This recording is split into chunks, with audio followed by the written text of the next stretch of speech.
প্রমাণা শেখ আপনি লিখেছেন বিড়াল খাটের উপর পেশাব করলে কিভাবে পাক পবিত্র করব? খাটের উপর পেশাব করছে বলতে খাটের উপরে বিছানা চাদর আছে, অন্য কিছু আছে। যদি সেরকম কোনো কিছুতে লাগে তাহলে সেগুলো ধুয়ে ফেলতে হবে, কারণ নাপাক। আর যদি আপনার জাস্ট কাঠ বা খাটের যে খাটিয়ার মূল বডি সেরকম কিছুতে লেগে থাকে, সেগুলো ধোয়া অসম্ভব হলে, দুঃসাধ্য হলে, তাহলে সেক্ষেত্রে সেটা যদি ইয়ে হয়ে যায়, পরিষ্কার হয়ে যায় এবং তার গন্ধ, তার চিহ্ন এগুলো চলে যায়, তাহলে সেক্ষেত্রে সেটা উপরে সাধারণ আপনার জাজিম ইত্যাদি রেখে তোষকে রেখে শোয়া যাবে। আর যদি জাজিম তোষকে পেশাব করে তাহলে সেটাকে রোদে দিয়ে বা যে কোনোভাবে এটার অপবিত্রতার আলামত ইত্যাদি দূর করে ফেললেই সেটা পাক হয়ে যাবে। আর যদি সেরকম পুরোপুরি দূর করা সম্ভব নাও হয় তাহলে বিছানা চাদর দিয়ে শুকানোর পর সেখানে ঘুমোতে কোনো অসুবিধা নেই, এমনকি নামাজ পড়লেও নামাজ হয়ে যাবে। মোহাম্মদ আবদুল্লাহ মাজিদ আপনি লিখেছেন, এক লোক আমার কাছ থেকে 10,000 টাকা ঋণ নিয়েছিল 20 বছর আগে। সর্বোচ্চ চেষ্টা করার পরও টাকাগুলো দেয়নি। এখন 20 বছর পর টাকাগুলো ফেরত দিতে রাজি হয়েছেন। এখন জানতে চাই এই টাকার জাকাত কিভাবে দিতে হবে। এখন যদি আমি এই টাকার জাকাত দেই তবে তো সব টাকাই শেষ হয়ে যাবে। দেখুন, জাকাত দিয়ে যেতে হবে। ঋণের টাকা যিনি ঋণ দিয়েছেন, যিনি টাকার মালিক, তিনি জাকাত দিবেন, কারণ টাকার মালিক তিনি। যদিও অনেক ওলামা একরাম বলেছেন যে ঋণের টাকা বহু বছর পেলে শুধু শেষ যে বছর পেয়েছে ওই বছর জাকাত দিতে হবে। ইবনে সাইম রহমতুল্লাহ সৌদি আরবে তিনি মত পোষণ করেন, তবে এটা অন্যান্য ওলামাদের মতের খেলাফ। অন্যান্য ওলামা একরামের মত হলো যে টাকার যিনি মালিক, যিনি ঋণ দিয়েছেন, তিনি জাকাত দিবেন। হ্যাঁ, বাহ্যিকভাবে মনে হতে পারে যে আমার সব টাকা শেষ হয়ে যাচ্ছে, তো আমি যদি অনেক বছরের পাওনা জমিয়ে রাখি তো পরিস্থিতি এরকম হবেই। প্রতি বছর দিলে তো এরকম হতো না।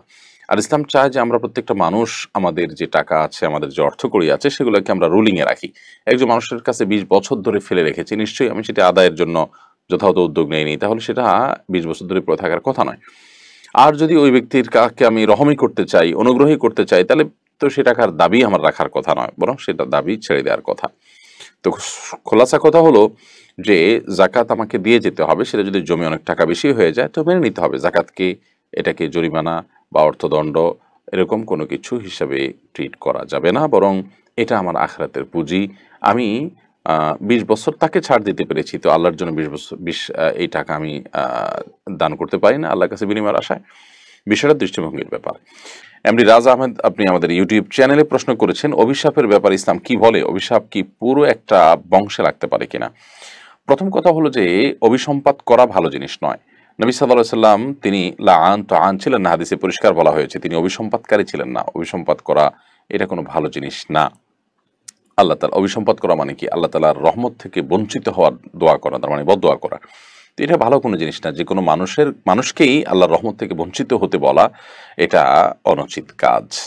যত ভুল কাজই করুক না কেন তার জন্য হেদায়েতের দোয়া করা, আল্লাহ যেন তাকে সংশোধন করেন। কিন্তু আল্লাহর রহমত থেকে নিরাশ হয়ে যাবে, আল্লাহর রহমত থেকে দূরে সরে যাক সে, এই চাওয়া কোনো মুসলমানের হতে পারে না।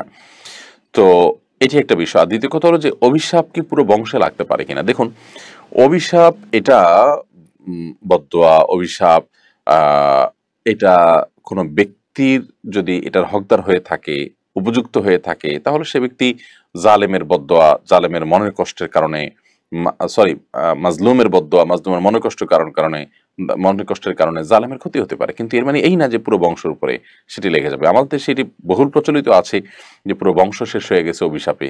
এগুলো আসলেই আমাদের নিজেদের মন গড়া কথাবার্তা।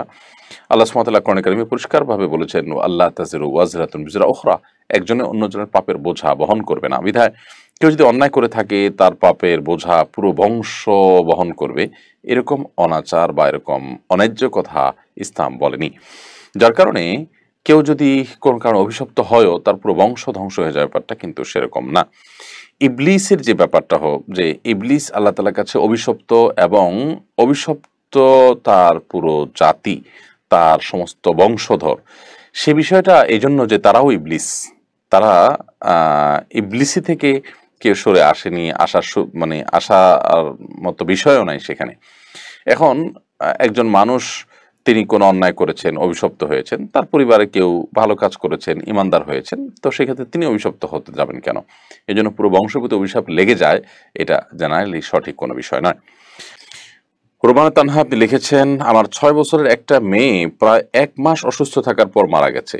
সে কি জান্নাতি? আমি প্রায় স্বপ্নে দেখি ও অসুস্থ, এর কারণে ওর জন্য আমাদের করণীয় কি? দেখুন, একটা ছোট বাচ্চা মানুষ মারা গেছে, আশা করা যায় আল্লাহ তাআলার কাছে সেই জান্নাতের মেহমান হবে। তবে এই বাচ্চা, তার জন্য আপনাদের কিছু করার নাই। আপনারা দোয়া করবেন যেন সে আপনাদের জন্য সুপারিশকারী হতে পারে। কিয়ামতের ময়দানে যেন সেই সৌভাগ্য আপনাদের অর্জন হয়, সে সুযোগ যেন আল্লাহ তাআলা দান করেন। এই দোয়াটা করতে থাকবেন। এর বাইরে আর কোনো বিশেষ কিছু করার নেই।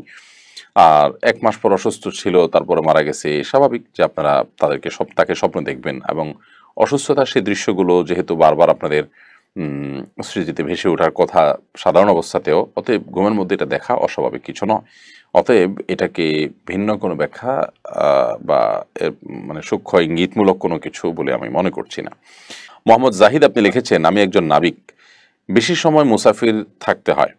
প্রশ্ন হলো, আমি কি কসর নামাজ ছাড়া অন্য সুন্নত নামাজ না পড়লে গুনাহ হবে? নাবিক হিসাবে আপনাকে বেশিরভাগ সময় যেহেতু সফরে থাকতে হয়, অতএব সফরে থাকা অবস্থা আপনি কসরের নামাজ পড়বেন। আর যদি আপনার সাথে আপনার ফ্যামিলি সহ থাকে ওখানে জাহাজে, এবং পুরো আপনার বাসার মতোই সেখানে আপনারা থাকেন, আপনাদের আবাসনই হয় একরকমের সেটা, তাহলে সেক্ষেত্রে আপনি সেখানে কসরের সুবিধা পাবেন না, বরং পুরো নামাজ পড়বেন।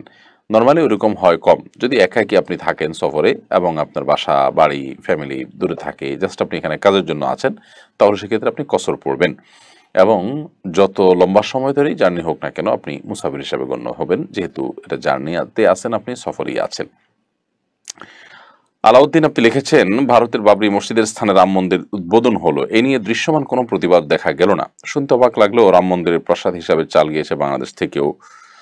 দেখুন, খুবই দুর্ভাগ্যজনক একটি বিষয় যে ঐতিহাসিক বাবরি মসজিদকে শহীদ করা হলো, ভেঙে ফেলা হলো, সেখানে রাম মন্দির উদ্বোধন করা হলো।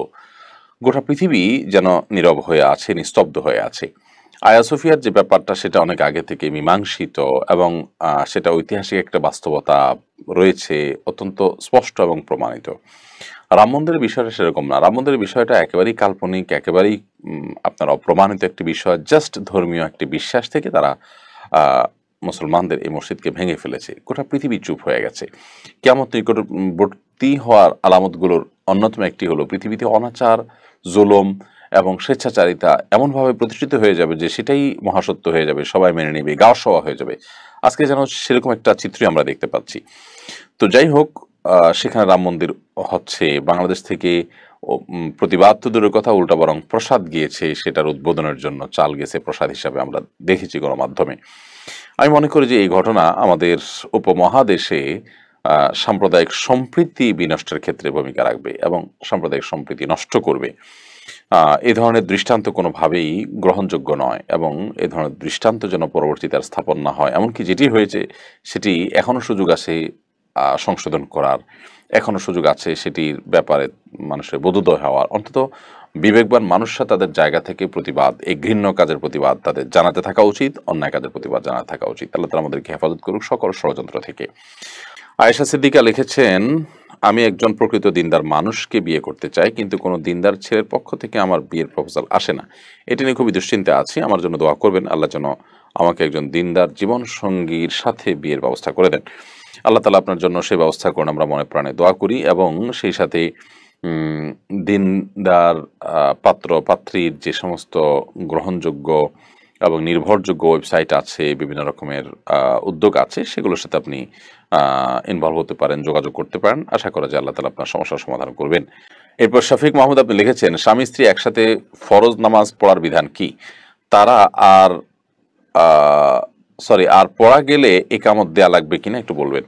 হ্যাঁ, স্বামী স্ত্রী একসাথে ফরজ নামাজ পড়তে পারেন, এবং সেক্ষেত্রে স্বামী ইমামতি করবেন, স্ত্রী তার ঠিক পেছনে দাঁড়াবেন, পাশে দাঁড়াবেন না। নর্মালি স্বামী স্ত্রী একসাথে যখন জামাতে দাঁড়ান, তখন যেরকম স্বামী স্ত্রী একজন সাধারণ দুজন পুরুষ যখন একজন ইমাম একজন মুক্তাদি হন, তখন যেরকম পাশাপাশি থাকেন, স্বামী স্ত্রী আপনার একসাথে জামাতে নামাজ পড়লে তখন কিন্তু ব্যাপারটা সেরকম থাকে না, বরং সেখানে স্বামীকে সামনে আর স্ত্রীকে পেছনে দাঁড়াতে হয়। এবং এক্ষেত্রেও স্বামী তার স্ত্রীর ইমামতিও করবেন, আবার একামতও দিবেন, একামত দিয়ে তারপর তিনি ইমামতি করবেন।